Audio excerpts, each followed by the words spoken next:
জল জীৱন মিছনৰ অধীনত যিবিলাক আঁচনি নিৰ্মাণ কৰা হৈছে বা ভৱিষ্যতে নিৰ্মাণ কৰা হ'ব তাৰ ওপৰত আমি এখন অপাৰেশ্যন এণ্ড মেইনটেনেন্স পলিচিক অনুমোদন দিওঁ।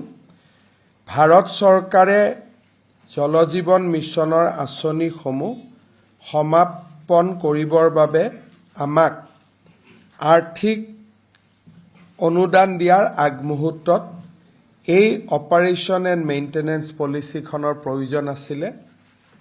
ৰাজ্য চৰকাৰে এই অপাৰেশ্যন আৰু মেইনটেনেন্স পলিচিখন আজি অনুমোদন জনোৱাৰ ফলশ্ৰুতিত অনাগত দিনত জল জীৱন মিছনৰ আঁচনিসমূহ আমি সম্প্ৰসাৰণ সমাপন কৰিবলৈ ভাৰত চৰকাৰৰ পৰা পাবলগীয়া যি পুঁজি আছে সেই পুঁজি পোৱাৰ পথ প্ৰশস্ত হ'ব। জল জীৱন মিছনৰ কাম কৰা ঠিকাদাৰকে ধৰি বহুত লোক চিন্তাত আছিলে যে আমি এই আঁচনিৰ ধন পাম নে নাপাম। ভাৰত চৰকাৰে আমাক কৈছিলে যে তোমালোকে ONM পলিচিখন পাছ কৰি কৰা, তেতিয়া আমি তোমালোকক পৰৱৰ্তী অনুদান দিয়াৰ কথা বিবেচনা কৰিম। আজি কেবিনেটে এই